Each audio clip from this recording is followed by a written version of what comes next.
Bismillahirrahmanirrahim. Dear student, welcome to the online classes of Pakistan International Public School. I am your bio teacher, Mr. Saleem. Today I am teaching you the chapter 2, Solving the Biological Problem from class 9 bio book. Now open your book at page number 24. आज जो हम पढ़ेंगे वो है solving a biological problem. आप जो हैं सबसे पहले तो आप हम जाएंगे असल में बायोलॉजिकल प्रॉब्लम होती क्या है या बायोलॉजिकल प्रॉब्लम को किस तरह सॉल्व किया जा सकता है। बेसिकली बायोलॉजिकल प्रॉब्लम जो है एक लिविंग ऑर्गेनिज्म के ज़रिए क्रिएट होती हैं। एक लिविंग ऑर्गेनिज्म उसको प्रोड्यूस करता है। कोई न्यू डिजीज़ आ जाती है तो उस न्यू डिजीज़ की ट्रीटमेंट क्योरमेंट किस तरह से फेस करना है, ये सब बायोलॉजिकल प्रॉब्लम है। इसमें जो फर्स्ट है बायोलॉजिकल मेथड, इस प्रोसेस में जो है सबसे फर्स्ट जो है वो क्या है, बायोलॉजिकल मेथड है। बेसिकली बायोलॉजिकल मेथड जो है वो क्या होता है कि बायोलॉजिकल मेथड बायोलॉजिकल प्रॉब्लम को सॉल्व करने के लिए होता है। यानी हम बायोलॉजिकल मेथड के ज़रिए किसी भी बायोलॉजिकल प्रॉब्लम को सॉल्व कर सकते हैं। अब बायोलॉजिकल मेथड के डिफरेंट स्टेप्स आते हैं। इसमें जो फर्स्ट स्टेप है वो रिकग्निशन है, recognition of biological problem, observation है, hypothesis, deduction, experiment, conclusion and reporting. ये सारे जो है ये बायोलॉजिकल मेथड के स्टेप है। अब सबसे पहले जो है हम वन बाय वन इनको डिस्कस करेंगे। सबसे पहले जो है रिकग्निशन ऑफ बायोलॉजिकल प्रॉब्लम। इसमें क्या होता है कि जो साइंटिस्ट क्या करते हैं वो किसी भी बायोलॉजिकल प्रॉब्लम को अपने सामने रखते हैं, उसको सामने रखते हुए एक डेटा बनाते हैं, यानी उसके मुतालिक इंफॉर्मेशन कलेक्ट करते हैं। इस डेटा में ये सारी इंफॉर्मेशन होती हैं कि ये बायोलॉजिकल प्रॉब्लम किस टाइप की है, यानी जो रिकग्नाइज़ करते हैं, जानते हैं कि ये जो बायोलॉजिकल प्रॉब्लम है ये किस टाइप की हैं, ये कहाँ से आई हैं, क्या लिविंग ऑर्गेनिज्म इसका कॉज है या ये कोई डिजीज़ है। ये सारी इंफॉर्मेशन जो है वो इनको कलेक्ट किया जाता है और उसको रिकग्नाइज़ किया जाता है। इस फर्स्ट स्टेप में रिकग्निशन के बाद क्या होता है, नेक्स्ट स्टेप जो है वो किसका है, ऑब्जर्वेशन का है। ऑब्जर्वेशन जो है वो किसको कहते हैं, ऑब्जर्वेशन जो है वो मुशाहिदा करने को कहते हैं, किसी चीज़ को जानने को कहते हैं। ऑब्जर्वेशन जो होती है वो बेसिकली 5 चीज़ों पे मुश्तमिल होती हैं। हमारे 5 सेंस पे ये मुश्तमिल होती हैं। इसमें जो हमारे 5 सेंसेस है इसमें क्या है, विजन है, हेयरिंग, स्मेल, टेस्ट, टच, यानी इन 5 सेंस के ज़रिए हम क्या करते हैं, किसी चीज़ को ऑब्ज़र्व करते हैं। फॉर एग्ज़ाम्पल जब अब जैसे मैं क्लास में खड़ी हूँ तो जब मैं क्लास में इंटर होती हूँ तो मैं इधर देखती हूँ, जो है तमाम मैं देखती हूँ कि लाइटिंग जो है वो सही है कि नहीं है, चेयर्स प्रॉपर है कि नहीं है, स्टूडेंट्स हैं कि नहीं है। ये सारे जो हैं हमारे 5 सेंस के ज़रिए जो होती है। तो इसी तरीके से ऑब्जर्वेशन में साइंटिस्ट क्या करते हैं, इन 5 सेंस को वो यूज़ करते हैं और इनकी मदद से किसी भी प्रॉब्लम के बारे में वो जान सकते हैं। इसके बाद जो आती है कि ऑब्जर्वेशन के टाइप्स। ऑब्जर्वेशन जो है इसके 2 टाइप्स हैं, qualitative observation and quantitative observation. In 2 observation से फर्दर प्रॉब्लम को सॉल्व करने के तरीके निकाले जाते हैं।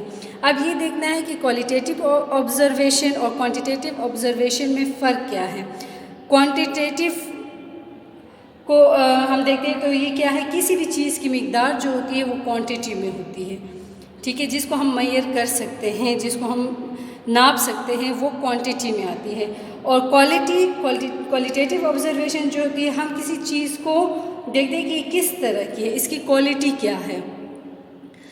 फॉर एग्ज़ाम्पल जब हम बाज़ार जाते हैं, जब कोई हमें ड्रिंक लेना होता है तो हम सबसे पहले देखते हैं कि इसकी क्वांटिटी क्या है, ये ½ लीटर में है या फुल है, ठीक है, ये क्या है, ये इसकी क्वांटिटी है। इसके बाद हम देखते हैं कि ये हॉट है या कोल्ड है, ठीक है, तो ये गर्म सर्द, ये इसकी क्वालिटी आ जाती है। तो ऑब्जर्वेशन में भी जो है ज़्यादा जो कहते हैं कि क्वांटिटेटिव जो ऑब्जर्वेशन होती है ये करेक्ट होती है, क्योंकि इसमें हम किसी भी चीज़ को मेजर कर सकते हैं, किसी भी चीज़ को नाप सकते हैं, कोई डेटा यानी डिजिट में हम उसको लिख सकते हैं। तो क्वालिटेटिव ऑब्जर्वेशन जो है इसके बनिस्बत क्वांटिटेटिव ऑब्जर्वेशन को करेक्ट माना जाता है। इसके बाद जो नेक्स्ट हमारे पास है वो क्या है, वो हाइपोथेसिस है। यानी हमने रिकग्निशन भी कर लिया, ऑब्जर्वेशन भी कर लिया, हमने अपना वो देख लिया है या सेंटेंस जो होते हैं वो देखते हैं। इसके बाद जो नेक्स्ट स्टेप आती है हाइपोथेसिस की। हाइपोथेसिस क्या है? It is the tentative explanation of observation. यानी वो एक ऐसी ऑब्जर्वेशन, एक ऐसी एक्सप्लेनेशन है जिसमें गलती की गुंजाइश हो सकती है, जिसको जुटलाया भी जा सकता है, ठीक है, जिसको हम जुटला भी सकते हैं और जिसमें जो गलत भी हो सकता है। मीन जब ऑब्जर्वेशन बन जाती है, इसको जुटलाने के तरीके इस्तेमाल किए जाते हैं, यानी इसको गलत साबित करने के लिए तरीके निकाले जाते हैं कि किस तरीके से इसको रिजेक्ट किया जाए, तो वो चीज़ हाइपोथेसिस में आती है। हाइपोथेसिस गलत भी हो सकता है और सही भी हो सकता है, इस वजह से इसको टेंटेटिव एक्सप्लेनेशन कहते हैं, यानी जिसको हम रिजेक्ट कर सकते हैं। इसमें 50% चांस होता है कि ये आंसर आपका सही भी हो और 50% चांस होता है कि आंसर आपका गलत भी आए। इसके अलावा इसकी कुछ प्रॉपर्टीज़ भी होती हैं, यानी हाइपोथेसिस जो होता है वो टेंटेटिव होना चाहिए, ठीक है। इसके अलावा सिंपल होना चाहिए, जनरल होना चाहिए, यानी इट शुड बी सिंपल। इसको क्या होना चाहिए? इसको सिंपल होना चाहिए, ताकि जो भी अगला बंदा या जिसको आप बता रहे हैं वो उसको आसानी के साथ जान ले या उसके आसानी के साथ आपकी ऑब्जर्वेशन उसकी समझ में आ जाए। It should be general statement, ठीक है, यानी इसमें इतने मुश्किल वर्ड ना यूज़ की गई हों जो आपकी समझ में ना आए हैं। इट शुड बी टेंटेटिव, यानी टेंटेटिव का मतलब जिसको हम रिजेक्ट करें। ऐसी जनरल स्टेटमेंट हो जिसको हम क्या कर सकते हैं, जो रिजेक्ट कर सकते हैं, जो आपको सही ना लगे। इसके बाद नेक्स्ट स्टेप जो है वो क्या है? डिडक्शन। डिडक्शन में हम क्या करते हैं? लॉजिकल वर्ड यूज़ करते हैं, लॉजिक वाले वर्ड्स यूज़ करते हैं, जैसे इफ़ एंड देन। ये दोनों वर्ड्स जो हैं हम डिडक्शन में यूज़ करते हैं। हम अपनी एक बात से बाकी बात का अंदाज़ा लगाते हैं। कैसे अंदाज़ा लगाते हैं? लेट्स सी, मैं आपको एक एग्ज़ाम्पल देती हूँ कि आपने स्पैरो को देखा है, ठीक है। स्पैरो को देखकर आपने क्या अंदाज़ा लगाया कि स्पैरो क्या है? स्पैरो एक बर्ड है, ठीक है। तो अब बर्ड के क्या होते हैं? बर्ड के विंग्स होते हैं, ठीक है। तो यहाँ पे अपनी बात से आपने इसको देख के इस बात का अंदाज़ा लगाया कि बाकी परिंदों को जो आपने नहीं देखा हुआ है, तो आप इस बात से अंदाज़ा लगा सकते हैं कि अगर स्पैरो एक बर्ड है और इसके विंग्स हैं, तो बाकी परिंदे जो है, बाकी बर्ड्स जो हैं, उनके भी क्या होंगे? विंग्स होंगे। इसके ज़रिए हम अपने एक स्टेटमेंट बनाएंगे, जैसे कि if all birds have a wings, अगर सारे परिंदों के पर हैं, then sparrow is a bird, तो स्पैरो क्या है? एक परिंदा है। तो इससे आप सिंपल जो स्टेटमेंट है, टेंटेटिव स्टेटमेंट बना सकते हैं कि if all birds have a wing, अगर सारे परिंदों के पर हैं, then sparrow is a bird, तो तब क्या है? स्पैरो भी एक परिंदा है। तो इफ़ और देन के लॉजिक यूज़ करते हैं, इसको क्या कहते हैं? डिडक्शन कहते हैं। नेक्स्ट स्टेप हमारे पास है एक्सपेरिमेंट। एक्सपेरिमेंटल जो स्टेप है, जैसे कि आपने अपना डिडक्शन बनाया कि if all birds have wings then sparrow is a bird, अगर सारे परिंदों के पर हैं तो स्पैरो भी एक परिंदा है। ये आपने एक स्टेटमेंट टेंटेटिव लॉजिक दे दी है। तो इसके बाद आप क्या करते हैं? एक्सपेरिमेंट किया। इसके बाद आप अपने इसी डिडक्शन पे क्या करते हैं? एक्सपेरिमेंट करते हैं, अपने अंदाज़ों से एक्सपेरिमेंट करते हैं। अगर एक्सपेरिमेंट करने के बाद यानी, और एक्सपेरिमेंट जो कि वो एक दफ़ा नहीं होती, वो बार बार होती हैं, बार बार एक्सपेरिमेंट करने के बाद भी आंसर आपके पास सेम आए जो आपने पहले डिडक्शन दी थी इसका, तो आपने एक्सपेरिमेंट करने के बाद आंसर बिल्कुल सेम आया, ठीक है, आपका आंसर बिल्कुल सेम आया। एक्सपेरिमेंट जो है वो करने के बाद तो आपका जो ये जो होता है ये आपके पास बायोलॉजिकल प्रॉब्लम होती है, तो आप इससे आगे ला और थ्योरी इससे आगे ला और थ्योरी बन जाती है। यानी आप बार बार एक्सपेरिमेंट करते हैं, आपने जो अपने डिडक्शन दिए, हाइपोथेसिस दिए, उस पर आप बार बार एक्सपेरिमेंट करते हैं, उसका रिज़ल्ट सेम आता है, तो इसके बाद वो जो होता है आपका कंक्लूजन आपका सेम है, नतीजा आपका सेम है, तो उसके बाद वो थ्योरीज़ और लाज उसकी बन जाती हैं।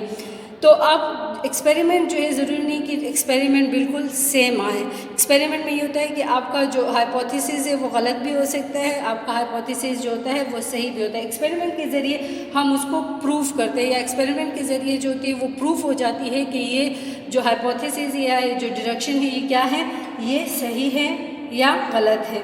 तो फर्दर जो होता है हम इस पर आगे काम करते हैं। बायोलॉजी में जो होता है क्या होता है, बायो में बहुत कम लाज होते हैं, क्योंकि बायो जो होता है लाज कम होने की वजह क्या है कि ये सारा का सारा कंसर्न है लिविंग ऑर्गेनिज़म के साथ। लिविंग ऑर्गेनिज़म में ये आपको पता है कि लिविंग ऑर्गेनिज़म में चेंजेस आते रहते हैं, एवोल्यूशन होती रहती हैं, ठीक है, साथ साथ चेंजेस होते रहते हैं। तो इस वजह से बहुत कम ऐसी चीज़ें हैं जो जिनकी ला बनी है।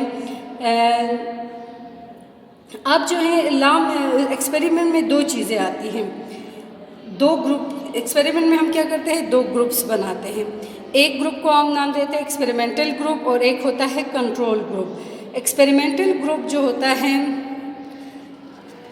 एक्सपेरिमेंटल ग्रुप में यानी इसमें हम एक एग्जांपल देते हैं कि एक्सपेरिमेंटल ग्रुप को हम बहुत सारे पौधे देते हैं। इसी तरह सेम एक्सपेरिमेंटल ग्रुप को, कंट्रोल ग्रुप को हम बहुत सारे पौधे देते हैं।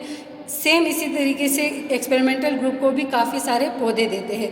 लेकिन अब यहाँ पे हम क्या करते हैं, कंट्रोल ग्रुप को जो पौधे देते हैं उनको हम कार्बन डाइऑक्साइड भी प्रोवाइड करते हैं, जबकि एक्सपेरिमेंटल ग्रुप को कार्बन डाइऑक्साइड प्रोवाइड नहीं करते हैं।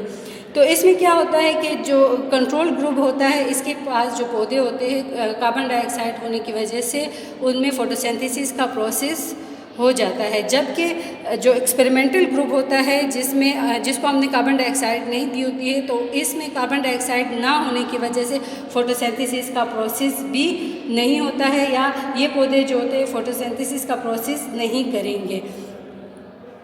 ठीक है, इसके बाद जो है हमारे पास कंक्लूजन आती है। कंक्लूजन में एक्सपेरिमेंट जो होता है ये हमारे पास होता है किसी डेटा के फॉर्म में या ग्राफ के फॉर्म में। तो क्या करना चाहिए कि इसको आप एक डेटा फॉर्म इसको दे दें, यानी इसको अपने पास सेव कर ले। इसके बाद क्या होता है, इससे कंक्लूजन निकालते हैं। कंक्लूजन निकालने के बाद लास्ट में क्या करते हैं, इसको रिपोर्टिंग होती है। इसकी रिपोर्टिंग में क्या करते हैं कि इसको मुख्तलिफ बुक्स में, रिसर्च वर्क्स में इसको दे देते हैं, ताकि अगले लोग जो है इस पर एक्सपेरिमेंट करें और इसको प्रूफ करें। तो ये जो था ये हमारा आज का टॉपिक था। Have you got me all? Tomorrow inshallah we shall continue it. Thanks.